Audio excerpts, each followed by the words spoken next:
BJP ने फूके हुए कारतूस के सहारे 2025 के चुनाव जीतने की रणनीति बनाई है। और जब बीजेपी ने प्रदेश कार्यालय में मिलन समारोह रखा तो नंबर भी दिया दूसरे नंबर का। आखिर पूर्व केंद्रीय मंत्री के सामने आईपीएस की नौकरी छोड़कर आए आनंद मिश्रा, जो प्रशांत किशोर के साथ थे, वो इतने महत्वपूर्ण हो गए कि पति पत्नी बिहार और केंद्र में जो मंत्री रहे उनको भाजपा ने पार्टी में शामिल कराया, लेकिन दूसरे और तीसरे नंबर पर। हमारे साथ हमारे वरिष्ठ सहयोगी विवेकानंद जी हैं, समझेंगे कि बीजेपी की रणनीति क्या है। विवेका जी, आनंद मिश्रा मेन फ्रेम में दिखाई पड़े, लेकिन आनंद मिश्रा के पास ना कैडर है ना वोट है, क्योंकि अभी तक राजनीति में एंट्री हुई है उनकी। जिनके पास लंबा अनुभव है, कई राजनीतिक दल बदलने का अनुभव है, पार्टी चलाने का अनुभव है, पार्टी विलय कर रहे थे, बीजेपी ने उनको इतना हल्के में क्यों लिया? देखिए, आज भारतीय जनता पार्टी के प्रदेश कार्यालय में मिलन समारोह, उसमें कई दावा किया, कई बड़े चेहरे शामिल करना है। उसमें से जब हम लोग देखे मिलन समारोह की वो जब तस्वीर आई, तब उसमें देखा गया कि जिसको लेकर के काफ़ी जोर शोर से कल परसों से ही हल्ला था कि नागमणि पूर्व केंद्रीय मंत्री जगदेव प्रसाद के बेटे की भाजपा में ज्वाइनिंग हो रही थी, उनको फिर से भाजपा में शामिल कराया जा रहा था, तो उसमें उनका स्थान किस नंबर पर था वो तस्वीर दिखी। दरअसल भाजपा के प्रदेश कार्यालय में जब मिलन समारोह आयोजित किया गया तो उसमें नंबर 1 पर, जो कह सकते हैं कि सबसे सीनियर के तौर पर, आनंद मिश्रा को रखा गया था। आनंद मिश्रा मतलब आईपीएस अधिकारी रहे हुए हैं, आईपीएस की नौकरी छोड़ करके नेतागिरी, आज की तारीख में समाज सेवा कहें या नेता के तौर पर काम कर रहे हैं। और 2024 के लोकसभा चुनाव में यही आनंद मिश्रा हैं जिन्होंने भारतीय जनता पार्टी के बक्सर के जो कैंडिडेट थे मिथिलेश तिवारी, उनको हराने का अगर किसी ने सबसे बड़ी भूमिका हराने में निभाई तो उसमें आनंद मिश्रा। चूंकि मिथिलेश तिवारी लगभग 30,000 मतों से हारे, जबकि आनंद मिश्रा को 40,000 से अधिक मत जो है इनको मिले, तो इनको जितना मत मिला वो हराने के लिए काफ़ी था। वहाँ से बक्सर से भारतीय जनता पार्टी के कैंडिडेट मिथिलेश तिवारी चुनाव हार गए। अब जिस शख्स ने, जिस नेता ने, जिस उम्मीदवार ने भारतीय जनता पार्टी के कैंडिडेट को हराया, उसको इनाम बीजेपी ने दिया। उसको, उस नेता को भारतीय जनता पार्टी ने नंबर 1 पर रखा। नंबर 1 मतलब आज जब कई नेताओं की ज्वाइनिंग हो रही थी तो उसमें सबसे सीनियर के तौर पर आनंद मिश्रा मतलब साबित होते हुए दिख रहे थे, क्योंकि जब भारतीय जनता पार्टी के प्रदेश अध्यक्ष दिलीप जायसवाल, डिप्टी सीएम सम्राट चौधरी और विजय सिन्हा जिन जिन लोगों को शामिल कराने के लिए उपस्थित हुए थे, तो सबसे पहले आनंद मिश्रा को शामिल कराया गया। आनंद मिश्रा ही मुख्य फ्रेम में थे। जबकि अगर सीनियरिटी की बात करें तो एक तरफ नागमणि थे। नागमणि अटल जी की सरकार में मानव संसाधन विकास राज्य मंत्री रहे हुए हैं, सांसद रहे हुए हैं, चारों सदन, लोकसभा, राज्यसभा, विधानसभा, विधान परिषद के सदस्य रहे हुए हैं, सबसे सीनियर नेता हैं। उनके साथ उनकी पत्नी सुचित्रा सिन्हा, जो विधायक और नीतीश कैबिनेट में खाद्य आपूर्ति मंत्री रही हुई हैं, उनको वहाँ पर सेकंड नंबर पर उनका स्थान था। आनंद मिश्रा, जिन्होंने भारतीय जनता पार्टी के कैंडिडेट मिथिलेश तिवारी को लगभग 30,000 मतों से हराने में उनकी बड़ी भूमिका रही, उनको नंबर 1 पर रख करके भारतीय जनता पार्टी ने मैसेज दिया कि आनंद मिश्रा मेरे लिए महत्वपूर्ण है। फोटो फ्रेम में भी वही दिख रहा है। बिल्कुल, आप उस पूरे वीडियो को देखेंगे तो वही समझा रहे हैं। अगर आप वीडियो को देखेंगे तो आपको स्पष्ट हो जाएगा कि भारतीय जनता पार्टी के लिए आनंद मिश्रा नंबर 1 पर थे। अगर 4-5 लोगों को की लिस्टिंग अगर आप करें तो उसमें जो दिख रहा था कि आनंद मिश्रा को सबसे पहले भारतीय जनता पार्टी में शामिल कराया गया। उसके बाद जो नंबर आया, उसके बाद नंबर आया नागमणि का। नागमणि को दूसरे नंबर पर शामिल कराया गया। तीसरे नंबर पर उनकी पत्नी सुचित्रा सिन्हा को शामिल कराया गया। और चौथे नंबर पर जो एक राजनीतिक फ्रंट चलाते थे, सामाजिक फ्रंट कह सकते हैं, भूमिहार ब्राह्मण एकता मंच, जो अरवल के रहने वाले हैं, भूमिहार जाति से आते हैं, आशुतोष कुमार को भारतीय जनता पार्टी ने में शामिल कराया गया। तो आप आशुतोष कुमार के बारे में भी जान लें। आशुतोष कुमार पहले तेजस्वी यादव के करीब होते हुए दिख रहे थे, अपने कार्यक्रम में तेजस्वी यादव को बुलाते थे। अभी कुछ दिन पहले एक कार्यक्रम हुआ था, उसमें वो शामिल दिख रहे थे। तो वे उनको लगता था कि वे भूमिहारों के बड़े नेता साबित हो सकते हैं, लेकिन ऐन वक्त पर जब कहीं कोई दाल नहीं गली, जब अपना प्रभाव नहीं छोड़ पाए, अरवल और जहानाबाद जहां उनका मतलब पैतृक जो जिला है अरवल, वहां भी जब प्रभाव नहीं छोड़ पाए, तो उन्होंने भी भारतीय जनता पार्टी में शामिल होने का निर्णय लिया और आज आनंद फानन में वे भी भारतीय जनता पार्टी में शामिल हुए। लेकिन जो सबसे बड़ी बात देखने को मिली, वो बात यही रही कि जिस नागमणि को पार्टी में शामिल कराया गया, जिस नागमणि के बारे में कहा जा रहा है कि भारतीय जनता पार्टी में अगर वे अब शामिल हो गए हैं, तो मगध क्षेत्र और शाहाबाद क्षेत्र में जो कुशवाहा वोटर्स हैं, वे अब भारतीय जनता पार्टी या जेडीयू के या फिर एनडीए के वे साथ होंगे। क्योंकि 2020 और 2024 में मगध और शाहाबाद में जो कुशवाहा वोटर्स थे, उन लोगों ने महागठबंधन को पसंद किया, महागठबंधन के पक्ष में वो लोगों ने वोट किया।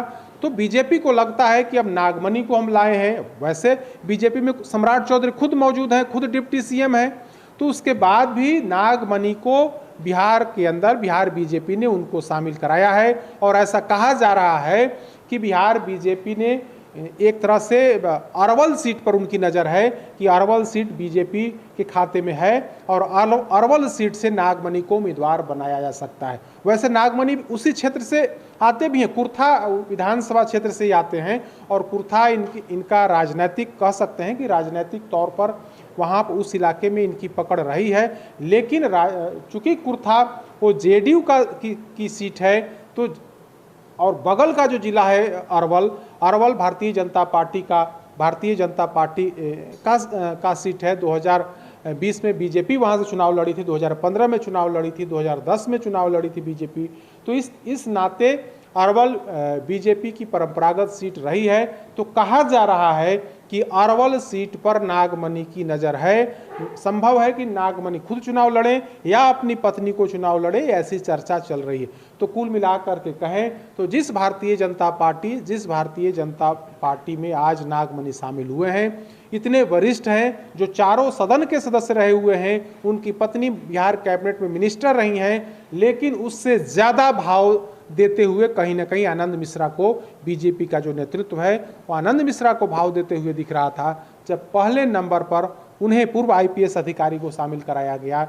जबकि सबसे सीनियर आप कह सकते हैं कि सम्राट चौधरी से भी सीनियर मोस्ट आप कह सकते हैं, क्योंकि बहुत पुराने हैं। अटल बिहारी वाजपेयी की सरकार में ये मानव संसाधन विकास राज्य मंत्री थे, इतने सीनियर हैं, लेकिन यहाँ पर दूसरे नंबर पर उनको शामिल कराया गया। यानी कि भारतीय जनता पार्टी ने आनंद मिश्रा को काफ़ी अहमियत दी है। अहमियत इसलिए दी है कि हो सकता है कि आनंद मिश्रा पार्टी में शामिल हुए हैं, पार्टी उन्हें बक्सर से उम्मीदवार बनाए, वहाँ बक्सर अभी कांग्रेस के खाते में वो सीट है। तो बीजेपी को लगता है कि वहाँ से मजबूत कैंडिडेट मेरे लिए आनंद मिश्रा हो सकते हैं। हालांकि एक खबर यह भी है कि बीजेपी ने उन्हें शामिल तो कराया है, लेकिन बक्सर से उम्मीदवार बीजेपी नहीं बनाएगी, इसकी भी चर्चा है। अब देखना होगा क्या होगा। लेकिन खबर यही है कि जो दो बड़े चेहरे शामिल हुए हैं, आनंद मिश्रा हो या नागमणि हो, दोनों नेताओं की नज़र एक एक सीट पर है, बक्सर और एक दूसरा जो विधानसभा सीट है वह अरवल है। दोनों सीटों पर इन दोनों नेताओं की नज़र है। दोनों नेता आज भारतीय जनता पार्टी में शामिल हो गए हैं। बड़े ही ताम झाम के साथ दोनों को शामिल कराया गया है। अब देखना होगा कि नागमणि को शामिल कराने से भारतीय जनता पार्टी को कितना फायदा होता है, क्योंकि नागमणि अब तक तमाम पार्टियों में शामिल हुए, कई राजनीतिक पार्टी बनाई, खुद अपना ही राजनीतिक दल वे चला रहे थे, अब वे भारतीय जनता पार्टी में शामिल हुए हैं। कितना लाभ होगा।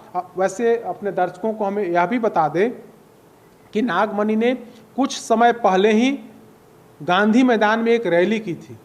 रैली की जो तस्वीर है, आज भी वो तस्वीर सोशल मीडिया पर उपलब्ध है कि गांधी मैदान में जितनी उन्होंने जो रैली की थी और जितनी कुर्सियां लगाई थी संभवतः 5% कुर्सी भी वो नहीं भर पाए थे। यही है नागमणि की ताकत, यही ताकत है। अब उसी ताकत की बदौलत, उसी ताकत से अब बिहार बीजेपी की नैया मगध और शाहाबाद के इलाके में पार लगाने की कोशिश, उसी नैया पर नागमणि, अब देखना होगा नागमणि कितने सफल होते हैं। लेकिन वो तस्वीर सबके सामने है कि जब नागमणि अपनी ताकत का एहसास कराने गांधी मैदान में लोगों का जुटान कराया था, कोयरी महासम्मेलन कराया था, तो मुट्ठी भर लोग भी उनकी रैली में नहीं पहुंचे थे।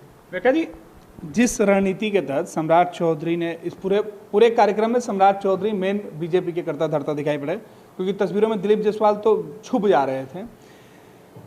नागमणि के ऊपर दाव लगाना बीजेपी या सम्राट चौधरी को क्या चुनाव में फायदा दे पाएगा? क्योंकि नागमणि का जो पिछला रिकॉर्ड देखा जाए तो वो बेहतर नहीं रहा। देखिए, नागमणि जगदेव प्रसाद के पुत्र हैं।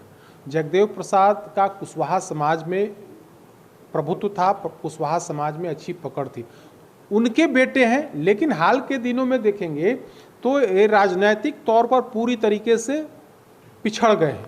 आज की तारीख में न तो वे विधायक हैं, न विधान पार्षद हैं। चुनाव, लोकसभा का भी चुनाव लड़े, बुरी तरह से हारे। विधानसभा चुनाव में भी किस्मत आजमाए, पत्नी का ने भी किस्मत आजमाई, लेकिन कोई सफलता नहीं मिली। उन्होंने अपनी पार्टी भी बनाई, लेकिन कहीं कोई सफलता, कहीं कोई छाप ये नहीं छोड़ पाए। अंतिम ताकत इन्होंने पटना के गांधी मैदान में रैली बुला करके लगाई और कोयरी महाजुटान का आयोजन किया था। लेकिन कुशवाहा समाज, कोयरी समाज ने भी इन्हें अपना नेता मानने से इनकार कर दिया। आप तस्वीर देखेंगे, वो तस्वीर अपने दर्शकों को हम फिर से दिखाएंगे कि देखिए गांधी मैदान में जो नागमणि ने रैली बुलाई थी, जितनी कुर्सियां लगाई थी, क्या पहला दूसरा रो भी भरा? नहीं भरा था। यही स्थिति थी गांधी मैदान की। तो अब भारतीय जनता पार्टी ने नागमणि को साथ में लिया है। अब देखना होगा कि मगध के क्षेत्र में, शाहाबाद के क्षेत्र में कितना इसका लाभ हो पाता है। लेकिन ऐसा लगता नहीं है, क्योंकि अब जिस तरह से राजनीतिक तौर पर हरास हुआ है नागमणि का, लगता नहीं है कि कुशवाहा समाज, कोयरी समाज इन पर पूर्ण भरोसा करके भारतीय जनता पार्टी के साथ वह समाज जुड़ेगा। वैसे भारतीय जनता पार्टी में तो सबसे बड़े नेता के तौर पर खुद सम्राट चौधरी हैं। खुद सम्राट चौधरी कोयरी कुशवाहा समाज के अगर कहें तो बीजेपी के सबसे बड़े नेता हैं। बिहार के नंबर 1 के डिप्टी सीएम हैं। सरकार में ताकत रखते हैं, हैसियत अपनी रखते हैं। तो उस लिहाज से अगर कोयरी समाज को, कुशवाहा समाज को नेता मानना होगा तो सम्राट चौधरी को नेता मानेगा। फिर भी नागमणि चूंकि मगध क्षेत्र से आते हैं, उसी अरवल के कुर्था विधानसभा क्षेत्र से आते हैं, तो वैसी स्थिति में बीजेपी ने इन पर दाव लगाया है, बीजेपी ने इनको पार्टी में शामिल कराया है। और खबर यही है कि बीजेपी, या कह सकते हैं कि सम्राट चौधरी इन्हें अरवल विधानसभा क्षेत्र से चुनाव लड़ाने की तैयारी में है। चुनाव लड़ाया जा सकता है, इसकी तैयारी है, इसकी चर्चा है। अब देखना होगा कि अरवल सीट पर क्या बीजेपी और नागमणि या उनकी पत्नी को उम्मीदवार बनाती है या नहीं बनाती है। लेकिन बीजेपी को लगता है कि अगर अरवल से हम कुशवाहा समाज के उम्मीदवार को टिकट देंगे तो उसका प्रभाव पालीगंज पर पड़ेगा, उसका प्रभाव जहानाबाद पर पड़ेगा, उसका प्रभाव घोसी पर पड़ेगा। मतलब जो अन्य जो पड़ोसी विधानसभा क्षेत्र हैं उसका प्रभाव पड़ेगा। और कुशवाहा समाज के वोटर्स जो हैं वो जेडीयू बीजेपी को अन्य विधानसभा क्षेत्रों में भी वोट दे सकते हैं। अब दाव बीजेपी ने लगाया है, अब देखना होगा बीजेपी इसमें कितना सफल हो पाती है। लेकिन जिस हिसाब से नागमणि का जो भूतकाल रहा है, जो किसी पार्टी में स्थिर रहते नहीं। अब देखना होगा यहाँ कितने दिन तक स्थिर रहते हैं, चुनाव तक स्थिर रहते हैं, या चुनाव बाद अगर टिकट नहीं मिलता है या मिलता भी है तो फिर आगे क्या होगा, यह भविष्य के गर्त में है। बिल्कुल, बहुत बहुत धन्यवाद विवेका जी। तो नागमणि बिहार में एक बड़े नेता के तौर पर अपनी पहचान बना चुके थे, लेकिन भाजपा ने जिस तरीके से उन्हें दूसरे नंबर पर पार्टी में शामिल कराया, उनके कद का एहसास भाजपा ने आज करा दिया। बीजेपी में शामिल होने के बावजूद भी नागमणि अपना नाग और मणि वाला जो डायलॉग वो देते थे उसका प्रभाव नहीं दिखा पाया। दूसरी बात, बीजेपी को जिसने हराने का काम किया 2024 के चुनाव में, उसे बीजेपी ने आज बड़ा उपहार दिया है। पूर्व आईपीएस को नंबर 1 पोजीशन और फोटो फ्रेम में भी केवल आनंद मिश्रा ही दिखाई पड़ रहे थे। और देखिए, ये जो तस्वीर है वो बेहद खास तस्वीर है, जब भाजपा कार्यालय में मिलन समारोह किया जा रहा था, उस वक्त किस तरीके से नेता एक दूसरे के फ्रेम में आने के लिए जो है वो दिखाई पड़ रहे थे। और इस फ्रेम में फोटो फ्रेम है जिसमें बड़े से फूल की माला के अंदर कौन कौन चेहरे दिखाई पड़ रहे हैं, ये तस्वीर भी बता देगा कि बीजेपी की जो रणनीति है, क्योंकि 2024 में जिस कोयरी कुशवाहा वोटरों के नाराज होने की खबर आई थी, उन्हें मनाने के लिए जो दाव खेला गया है वो 2025 में कितना सफल हो पाता है। आयुष्मान भारत के तहत निशुल्क surgery Netaji Subhash medical college एवं हॉस्पिटल में जनरल सर्जरी, नेत्र surgery, ENT surgery, ortho surgery, प्रसूति एवं स्त्री रोग सर्जरी की सुविधा आयुष्मान भारत के तहत उपलब्ध है। साथ ही बीमा कंपनी के द्वारा इलाज की सुविधा। NSMCH, अम्हारा, बिहटा, पटना।